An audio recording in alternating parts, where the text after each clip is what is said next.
Kaisar Xuante adalah kaisar kelima dinasti Ming. Dia adalah anak sulung Kaisar Hongxi, terlahir dengan nama Chu Canci. Pemerintahannya yang berlangsung dari tahun 1425 sampai 1435 disebut abad emas dinasti Ming karena keadaan negara dalam periode yang sangat damai, stabil, aman dan makmur. Bersama dengan masa pemerintahan ayahnya yang singkat, zaman ini sering disebut dengan zaman Renshuan, sesuai nama kuil mereka Rensong dan Quansong. Karena kegemarannya pada jangkrik, dia mendapatkan julukan Kaisar Jangkrik. Ia dianggap sebagai seorang pemimpin yang sempurna karena piawai dalam bidang kemiliteran, administrasi pemerintahan, dan seni.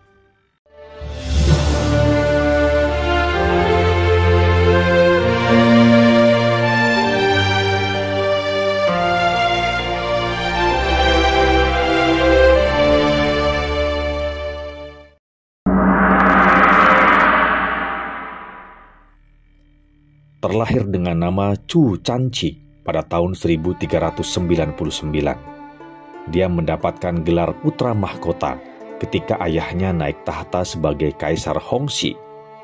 Chu Canci adalah putra tertua Kaisar Hongxi dan permaisuri Zheng Xiaochao dan cucu Kaisar Yongle. Ketika ia berada di Nanjing untuk menangani bencana gempa bumi, tiba-tiba datang laporan darurat dari Beijing yang mengabarkan kematian ayahnya yang mendadak dan menyuruhnya segera kembali ke ibu kota. Dalam perjalanan pulang ke Beijing, tersebar isu bahwa pamannya, Chu Kaosu, berencana menjebaknya di perjalanan. Namun ia tetap meneruskan perjalanannya ke ibu kota tanpa rasa takut, dan memang benar, ternyata itu hanya kabar burung belaka. Begitu tiba di istana, dia segera mengambil alih tahta dan menamai rezimnya Xuante pada tahun berikutnya. Setelah ia naik tahta sebagai kaisar, sebagian besar pejabat pada masa ayahnya tetap dipekerjakan dan hubungannya dengan mereka sangatlah kompak. Pertikaian dan intrik dalam istana diredamnya dengan mendengar saran para menteri dan pejabat yang bijaksana. Dia selalu menjaga jarak dari pejabat-pejabat yang korup dan mempercayai pejabat yang kompeten dan jujur. Guang Chong, Gubernur Suzhou, seorang pejabat yang terkenal jujur dan memiliki integritas, adalah salah seorang kepercayaannya. Pada tahun 1428, Li Quan, pejabat pemeriksa yang bereputasi buruk, dipecat dan dihukum kerja paksa. Kedudukannya digantikan oleh Ku Chuo, pejabat yang anti korupsi. Ku Chuo memecat 43 anggota badan pemeriksa di Beijing dan Nanjing yang tidak becus. Beberapa orang diturunkan pangkatnya, dipenjara dan diasingkan, tapi tidak ada yang dihukum mati. Badan pemeriksa mengaudit seluruh administrasi dinasti Ming, termasuk militer. Kaisar Xuante mereformasi peraturan mengenai wajib militer dan perlakuan terhadap desertir. Kaisar Xuante membuat kebijakan untuk meringankan beban rakyat kecil dengan pembebasan pajak dan bantuan bagi daerah yang dilanda kesusahan dan bencana alam. Ia mengirimkan utusan untuk mengkoordinasi administrasi provinsi dan menjalankan kontrol sipil di atas militer. Petugas ini juga untuk membasmi pungutan liar dan korupsi di kalangan pemungut pajak. Kaisar Xuante juga sering memerintahkan pengadilan ulang sehingga ribuan orang yang tidak bersalah memperoleh kebebasan. Dia memberikan keteladanan untuk hidup sederhana. Jumlah staf dan pejabatnya dikurangi untuk mengurangi beban pajak rakyat. Dengan demikian, masa itu kondisi sosial ekonomi berjalan stabil dan damai. Ia seorang reformis yang memerangi ketidakadilan, menentang hukuman mati, dan mendorong penghapusan hukuman kurungan orang miskin yang tidak mampu membayar hutang.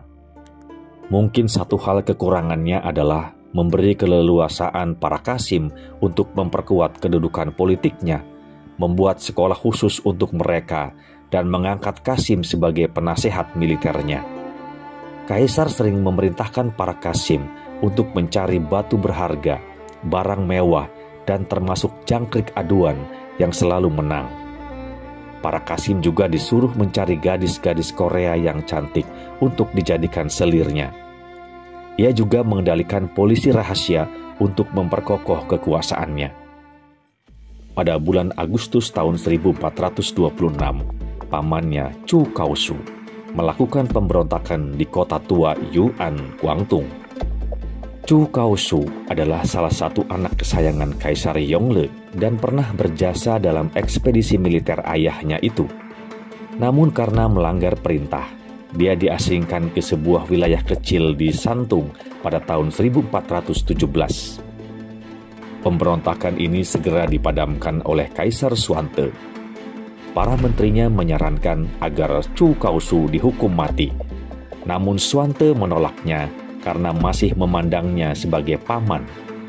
Sebagai gantinya, Chu Kaosu hanya dikenakan tahanan rumah dan statusnya diturunkan menjadi rakyat biasa.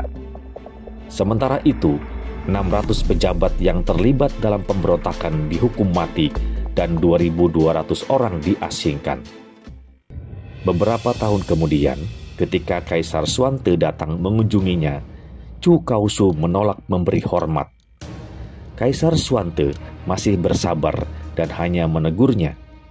Namun ketika ia hendak pulang, Chu Kaosu dengan kurang ajar menjulurkan kakinya sehingga Suante jatuh tersandung. Kali ini Kaisar Suante sudah kehilangan kesabarannya. Dia memerintahkan Chu Kaosu dihukum panggang hingga tewas. Kaisar Suante berencana menarik mundur pasukannya dari Annam atau Vietnam yang menjadi negara bagian Tiongkok, namun tidak disetujui oleh beberapa penasehatnya. Setelah terjadi konflik di sana, Suante mengirim pasukan yang dipimpin oleh Jenderal Liu Sheng, tapi pasukan ini menderita kekalahan besar dengan korban jiwa 70.000 orang pada tahun 1427. Hal ini memaksa pasukan dinasti Ming mundur dan akhirnya Kaisar Suante pun mengakui kemerdekaan Annam. Pada tahun 1428, Kaisar Suante mengadakan inspeksi di perbatasan utara dan berhasil melakukan ekspedisi hukuman atas serangan suku Uryangkan Mongol.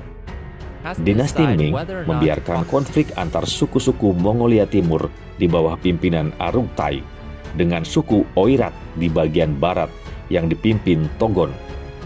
Setiap tahunnya, dinasti Ming menerima upeti kuda dari Arugtai. Setelah Arugtai dikalahkan tahun 1431 dan akhirnya terbunuh, Togon mencaplok bagian timur Mongolia. Namun dinasti Ming masih menjalin hubungan baik dengan Mongol yang dipimpin Togon. Hubungan diplomatik dengan Jepang berkembang tahun 1432. Hubungan dengan Korea juga cukup baik, walaupun mereka tidak senang dengan kewajiban untuk mengirimkan upeti tahunan berupa gadis-gadis yang mengisi istana belakang dinasti Ming. Kaisar Suante mengutus Cheng Ho untuk mengadakan ekspedisi keliling dunia untuk terakhir kalinya tahun 1434. Suante adalah kaisar pertama dinasti Ming yang sungguh-sungguh melindungi seni. Ia adalah seorang seniman berbakat yang menggemari puisi dan sastra. Ia mengumpulkan para seniman berbakat seluruh negeri untuk menghias makam para leluhur dengan karya seni yang indah. Kaisar Suante adalah penggila permainan adu jangkrik yang telah menjadi tradisi panjang dalam sejarah Tiongkok.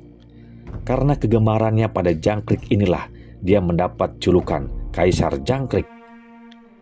Demam memburu dan memelihara jangkrik menjadi fenomena umum pada saat itu, karena untuk satu jangkrik yang unggul akan mendapatkan bayaran yang tinggi dari istana. Adalah lumrah orang mencari keberuntungan dengan berburu jangkrik pada zaman itu. Karena Kaisar Suante sangat dicintai rakyatnya, maka kegemarannya ini juga ditiru oleh mereka. Hampir seluruh penduduk negeri tergila-gila dengan permainan adu jangkrik. Pada usia 30 tahun, Suante belum mendapatkan putra untuk meneruskan tahtanya. Konon salah satu selirnya yang bermarga Sun memberitahu pada kaisar bahwa dirinya hamil. 8 bulan kemudian, dia menculik seorang bayi laki-laki pelayan istana dan mengakui pada kaisar bahwa bayi itu adalah hasil hubungan mereka. Kaisar sangat senang dan tidak sadar telah ditipu. 4 bulan kemudian, dia memberikan status putra mahkota pada bayi itu dan Selir Sun diangkat sebagai permaisuri. Bayi hasil rampasan inilah yang kelak akan menjadi Kaisar Chengtung. Kaisar Xuante wafat karena sakit pada Januari 1435 setelah 10 tahun berkuasa. Pada saat pemakaman, 10 selir ikut dikubur bersamanya.